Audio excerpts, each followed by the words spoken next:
Bonjour, bonjour, bonjour la merveilleuse et grande famille de Dieu. J'espère que vous allez bien, j'espère que vos familles aussi se portent bien, la mienne, très bien grâce à Dieu. C'est toujours une joie de vous accueillir ici et je suis très contente de savoir que vous êtes là et que vous êtes nombreux à écouter ces conseils qui m'ont fait du bien, qui me font du bien au quotidien dans mon foyer avec mon mari et mes enfants. Et aussi de savoir que ça vous fait du bien et que vous les partagerez autour de vous. Bien, nous allons poursuivre notre étude sur la sexualité, notamment sur le thème que tout le monde connaît déjà et il est déjà devenu familier pour chacun de nous. Comment aider les parents à éduquer sexuellement leurs enfants? C'est très important.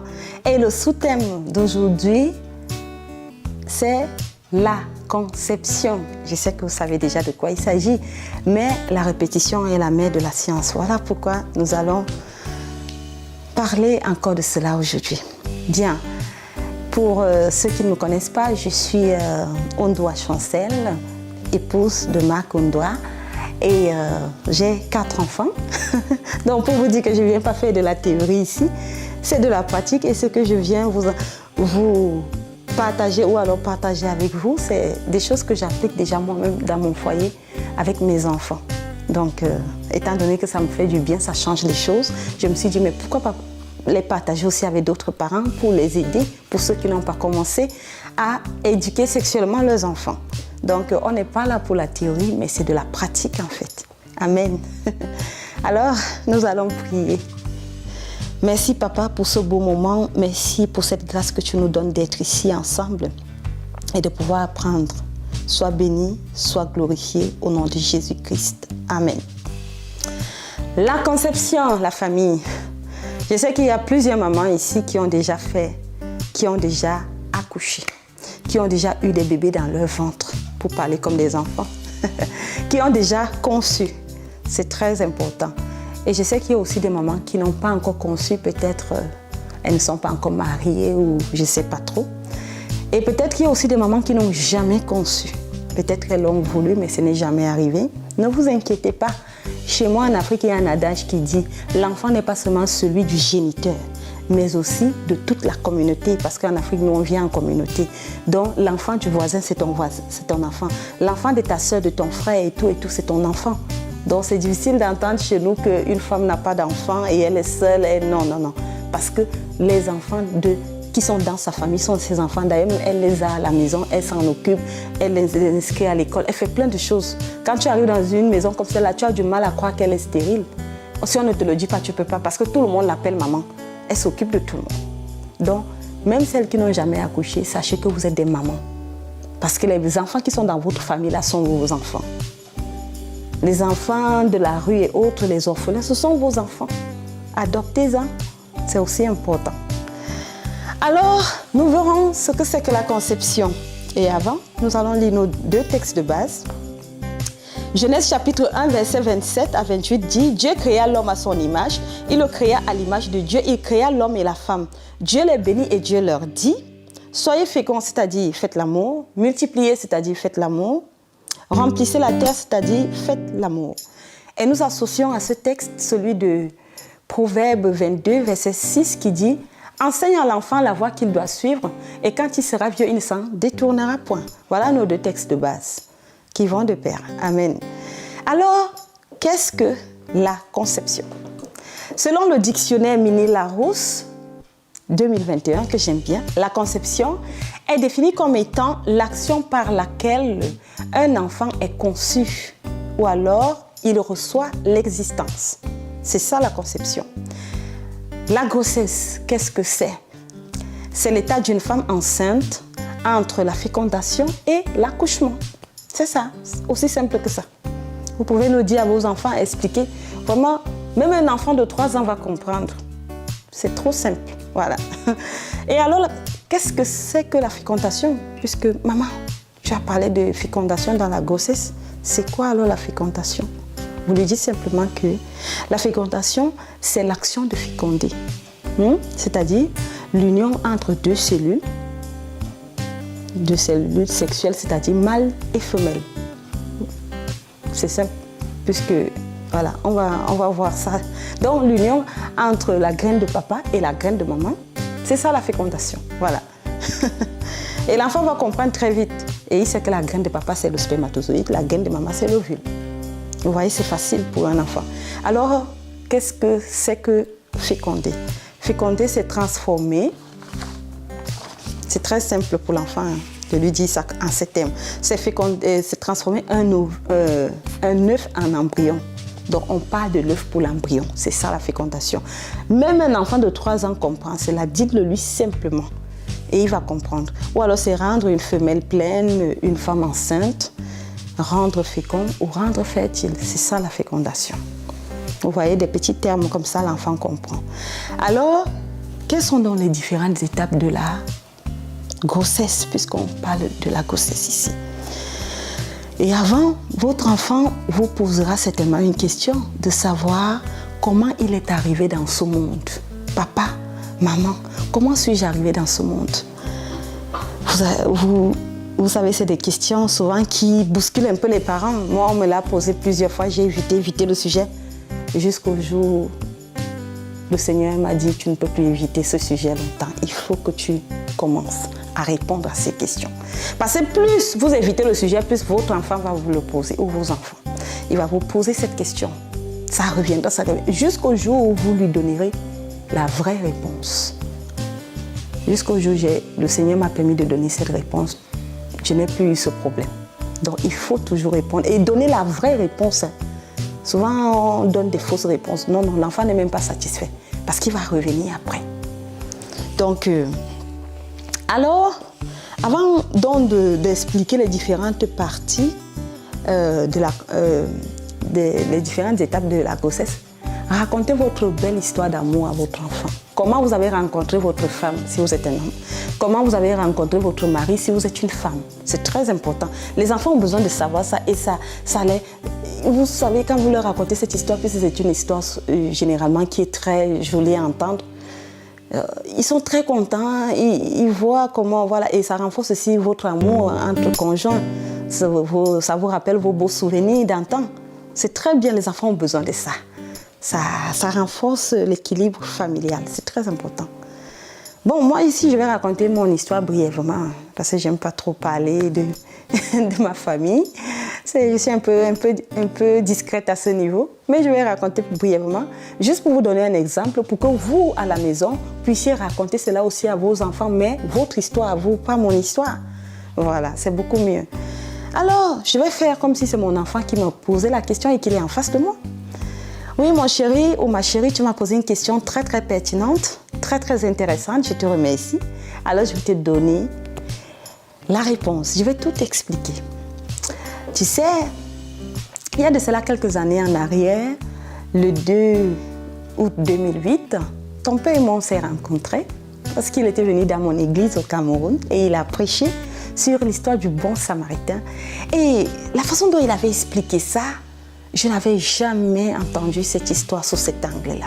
Ça m'a beaucoup impressionnée parce qu'à la fin, il a dit « Faites tout pour que Dieu vous doive quelque chose. » J'ai dit « Ah bon?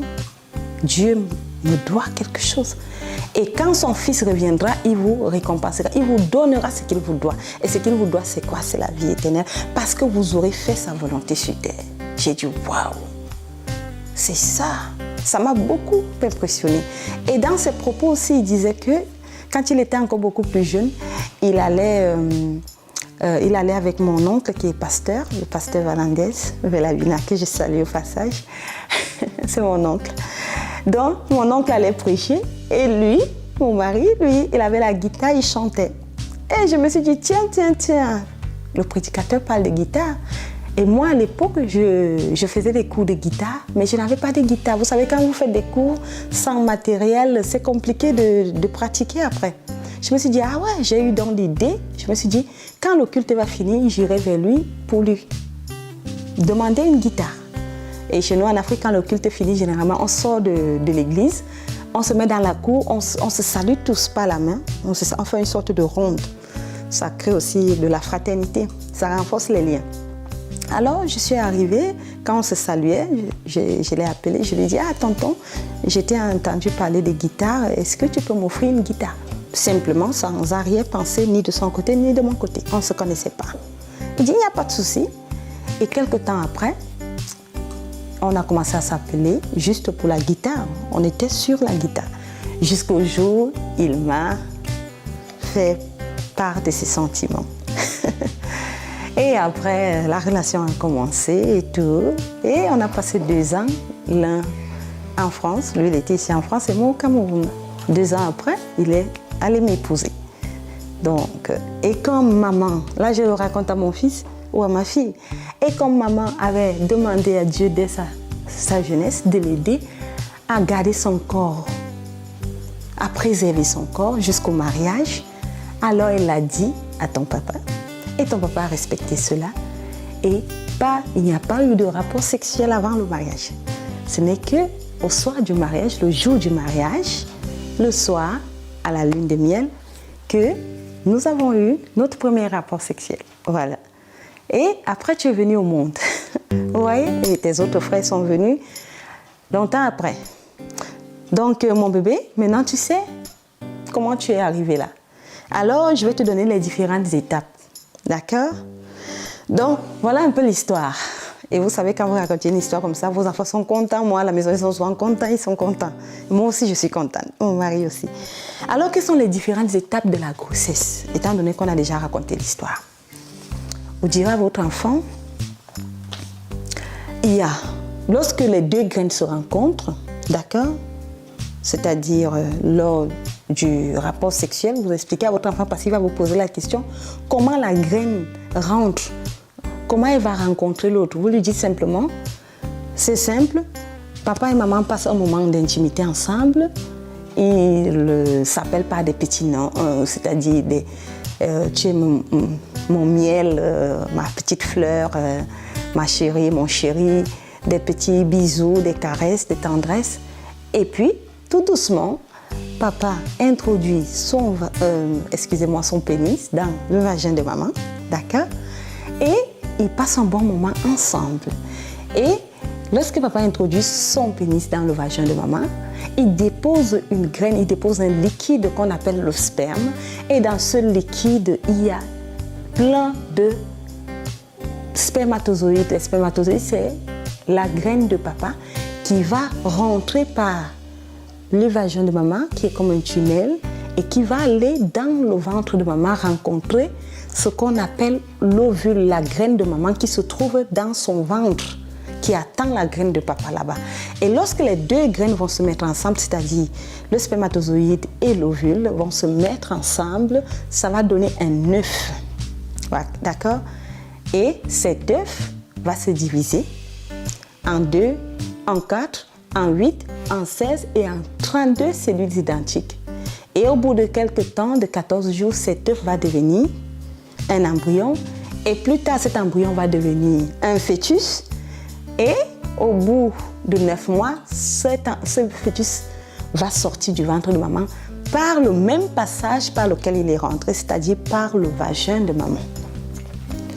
Voilà l'explication que vous pouvez donner à votre enfant de 3 à 7 ans. Vous voyez? Même à un bébé, parce qu'il faut commencer quand l'enfant est encore dans le ventre, vous lui expliquez ça. Là, il a compris comment il est entré dans votre ventre et comment il est sorti. Maintenant, pour un enfant, à partir de 8 à 16 ans ou plus, on va maintenant commencer à employer des termes techniques. Il sait déjà tout ce que vous lui avez enseigné jusqu'à 7 ans. Maintenant, il va vous demander plus, il va vous poser plus de questions. Avec lui, vous allez rentrer dans plus de détails alors. Donc, nous allons voir ça. Et c'est fantastique, vous savez. La sexualité, c'est quelque chose de très bien. Bien. Excusez-moi. Donc, pour un enfant de 8 ans, nous allons lui apprendre ces méthodes. Nous allons lui dire, la première étape est celle-ci. La première étape, c'est la formation de l'œuf. Et comme je l'ai dit, pour les plus petits, la formation de l'œuf, donc l'œuf se divise en 2. Une fois que les 2 cellules sont réunies, l'œuf se divise en 2. Et puis, il y a après Je vais dire, l'œuf se divise en 2, puis en 4, puis en 8, en 16, en 32 cellules identiques. Et après cette phase, donc, nous avons la phase embryonnaire. Donc, à partir du 14e jour, cet œuf devient un embryon. On l'appelle maintenant embryon parce que maintenant, il va changer de forme. Il ne sera plus œuf. Il commence maintenant à prendre une forme. Un peu au début, il ressemble à un batracien. Et après, il ressemble à un reptile. Vous voyez? Et puis, le processus continue. Et il y a la formation, dans cette phase, il y a la formation de la moelle épinière qui est le centre du corps. Et après, il y a la formation du cœur aussi qui suit. Et petit à petit, on avance, le cerveau aussi. À partir de la 4e semaine, nous avons l'embryon qui commence à prendre la forme humaine. L'embryon ne ressemble plus à un reptile, mais à un humain petit à petit. Et à partir du 34e jour, il y a la formation du visage de façon progressive. Il y a la bouche qui se forme, il y a les yeux aussi qui commencent à se former, n'est-ce pas? Il y a des organes, il y a des cartilages, il y a des os, il y a des muscles. Voilà, il y a des tendons, il y a la bouche aussi qui se forme, il y a des jambes, il y a les bras, il y a le coccyx parce que le spermatozoïde a une queue. Donc, lorsque cette queue disparaît, cela laisse la place au coccyx. Voilà, il y a la nuque aussi qui se forme, il y a l'évolution du cerveau en même temps.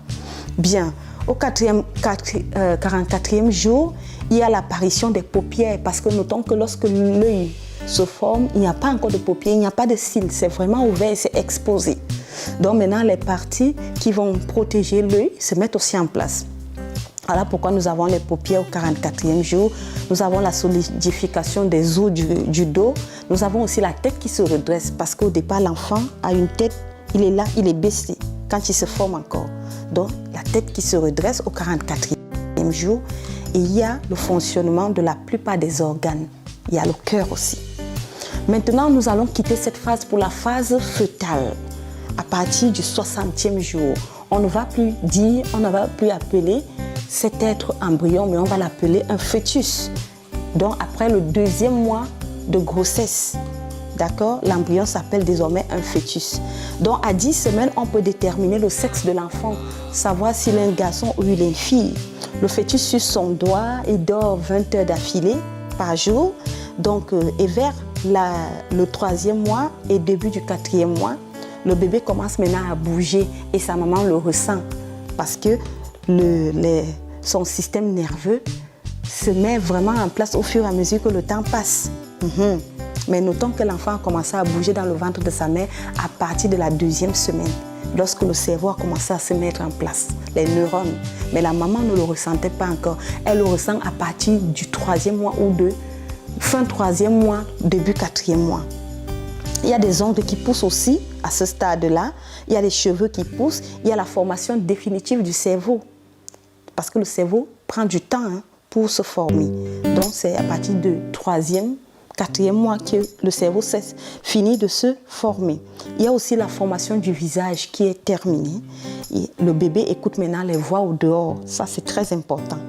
Maintenant, à 9 mois, c'est-à-dire aux 200 jours de grossesse, la peau du bébé est toute rose, elle est toute claire et ses os sont déjà bien solides. Alors, le bébé peut déjà sortir du ventre de sa maman. C'est très important parce que là, il a fini sa formation. Il ouvre les yeux et il voit la lumière au dehors. Et il apprend aussi également à téter avec sa bouche. C'est pour ça que quand les bébés sortent, certains bébés, ils commencent déjà à téter. Parce que dans le ventre, il le faisait déjà. Et ses poumons sont terminés. Donc, à 200 jours, le bébé est prêt à naître. Voilà donc les différentes étapes de la conception que vous pouvez expliquer à vos enfants de 8 ans, à partir de 8 ans ou 9 ans, jusqu'à 16 ans ou 17 ans ou plus. Dites-leur qu'il y a 3 phases importantes. Il y a la formation de l'œuf, il y a la phase embryonnaire et il y a la phase fœtale. Après quoi vient l'accouchement. Donc la prochaine fois, la famille, nous verrons l'accouchement. C'est merveilleux, n'est-ce pas, quand on vient au monde. C'est merveilleux lorsqu'on connaît ces étapes, lorsque l'enfant connaît ces étapes, ça vous permet aussi à vous, parents, de connaître ces étapes-là. Ah ouais, et de voir comment Dieu a organisé les choses pour que nous venions au monde. C'est très intéressant. Prions. Merci Père éternel de nous avoir enseigné ces différentes étapes et de nous avoir permis de venir dans ce monde, de nous permettre aussi d'enseigner ces étapes à nos enfants. Sois béni et glorifié pour toujours. Merci encore pour la vie que tu nous donnes. Merci de nous avoir donné des parents. Merci de faire de nous des parents au nom de Jésus-Christ. Amen. Sur ce, la famille, je vous souhaite à tous une agréable journée et je vous prie d'être là pour le prochain rendez-vous qui sera aussi important que celui-ci.